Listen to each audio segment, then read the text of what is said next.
Assalamualaikum, halo apa kabar?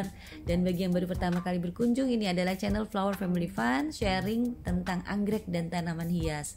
Tapi ini bukan nursery ya, ini hanya kebun anggrek rumahan dan dirawat dengan learning by doing. Oke, di video kali ini saya pengen sharing tentang Dendrobium, salah satu jenis anggrek yang lumayan bandel nih penonton ya. Dan bagi yang baru pertama kali mencoba menanam anggrek atau yang ingin memulai menanam anggrek, Dendrobium ini salah satu yang saya rekomendasikan ya. Jadi perawatannya mudah, kemudian ketahanannya terhadap hama pun lumayan oke ya penonton. Dan Dendrobium ini juga relatif bersahabat dengan cahaya matahari ya, berbeda dengan teman-teman anggrek yang lain. Oke, Dendrobium ini mempunyai banyak jenis ya penonton. Yang di depan kita ini adalah Renanthera. Jadi ini memang relatif menyukai cahaya matahari ya. Dan selain menyukai cahaya matahari, kebanyakan Dendrobium juga tahan terhadap curah hujan. Dan kebetulan untuk kebun di Flower Family Fun ini yang tanpa paranet ini, cahaya matahari dan hujan itu adalah teman bagi anggrek-anggrek yang ada di kebun kami ya. Cuma ya itu ya, segala sesuatu memang gak baik apabila terlalu berlebihan. Begitu pula dengan Dendrobium ini ya, memerlukan cahaya matahari sampai sekitar 60% dan kemudian memerlukan suasana yang lembab, di mana ini sangat berguna untuk pertumbuhan ya, karena Dendrobium ini relatif rajin dalam berbunga. Untuk itu hal-hal yang sangat diperlukan adalah kelembaban tadi.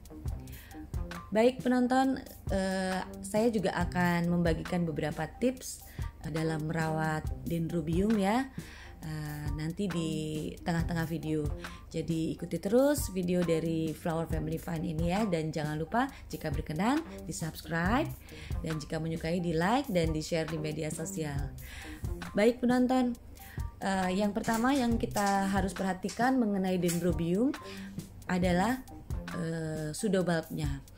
Jadi pseudobulb yang sehat adalah pseudobulb yang berwarna agak kehijauan, yang menandakan terhidrasi dengan baik ya. Artinya penyerapan airnya baik, kemudian penyerapan nutrisinya juga baik. Dan kadang-kadang kita juga menemukan Dendrobium dengan pseudobulb yang keriput atau kering ya.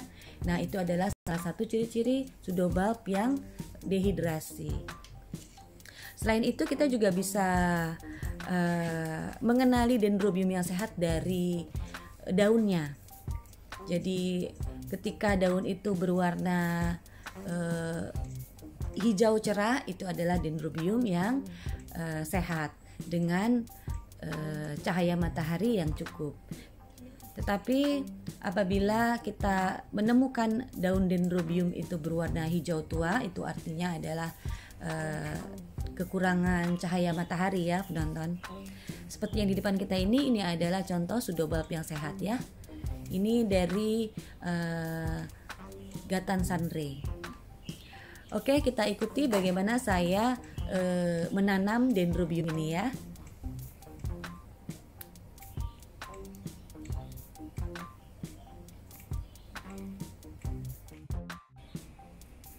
Dendrobium yang baru kita bawa pulang dari nursery biasanya langsung kita simpan di kebun atau di teras tanpa kita lakukan repotting. Itu diperbolehkan aja ya penonton, sepanjang Dendrobium kita itu bisa beradaptasi dengan baik dengan lingkungannya yang baru. Dan artinya pola perawatan kita pun juga menunjang Dendrobium tetap sehat. Tapi lain halnya nih dengan Dendrobium yang di depan kita ini ya penonton. Ini adalah judulnya Fathahilah. ID-nya adalah Fathahilah ya. Ini saya adopsi sekitar 2 tahun yang lalu dari nursery di daerah Tangerang ya penonton. Dan sampai hampir 2 bulan di dalam perawatan kami, Dendrobium ini aman-aman aja ya penonton. Tapi setelahnya mendadak sakit dan nyaris mati. Kemudian saya perbaiki keadaan akarnya, saya pindahkan ke botol plastik ini ya penonton. Alhamdulillah ya, sekalipun botolnya udah kelihatan buluk seperti ini, Dendrobiumnya menyenangkan ya, kelihatan sehat, fresh, dan banyak pseudobulb yang baru. Dan sekarang saya ingin memindahkan ke potnya yang baru. Sekalian saya sharing kepada penonton. Dan juga ada beberapa tips nanti di sini ya penonton. Jadi diikuti terus video dari channel Flower Family Fun ini. Di sini saya menggunakan pot tanah liat yang sudah saya rendam semalaman ya penonton, supaya memberikan efek sejuk buat dendrobiumnya. Dan untuk media tanamnya saya sesuaikan juga dengan keadaan cuaca belakangan ini penonton. Ini yang lagi banyak curah hujan ya, maka itu saya menggunakan cacah pakis.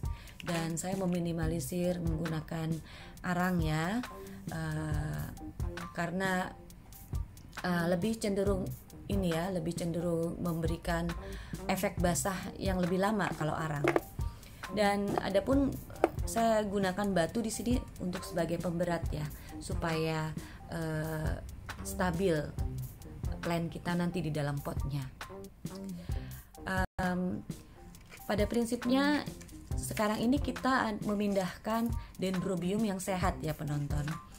Jadi menurut saya sangat berbeda apabila kita memindahkan dendrobium yang sedang sakit. Tapi ada persamaannya ya penonton, yaitu sama-sama tetap kita lakukan perendaman dengan fungisida dan B1. Dan pengalaman saya dalam memindahkan dendrobium yang sehat adalah saya tetap mengikutkan media tanam yang lama ya penonton, dengan tujuan adalah supaya nggak terlalu terjadi perubahan yang ekstrim ya pada si dendrobiumnya ini ya. Jadi nggak terlalu harus beradaptasi dengan berat gitu loh. Lain halnya apabila dendrobium kita ini lagi sakit ya, kita harus membersihkan semua mulai dari akar dan media tanam. Oke baik, sekarang kita sedang melakukan perendaman ya, dengan larutan fungisida dan B1. Dan untuk tipsnya adalah setelah kita lakukan perendaman ini, kita keringkan sampai benar-benar kering ya, nggak ada lagi cairan fungisida yang menetes dari akar-akar, supaya bisa terhindar dari kebusukan ya penonton. Jadi saya beberapa kali melakukan repotting itu dengan akar yang masih basah, bukan masih basah ya, masih dalam keadaan lembab gitu ya. Terus kemudian nggak lama dia busuk ya. Jadi kemudian saya lakukan ini yang baru, cara yang baru dengan benar-benar kering, dan alhamdulillah ini bisa sangat membantu ya menghindari kebusukan. Dan sekarang waktunya kita mengisi pot dengan cacah pakis ya. Dan tips dari saya adalah kita menjaga pseudobulb ini dari media tanam. Jadi jangan sampai media tanam kita itu menyentuh pangkal dari pseudobulb ini ya penonton, karena ini rentan kebusukan juga ya penonton ya. Jadi kita harus batasi pemberian media tanam itu hanya sampai pangkal akar. Oke.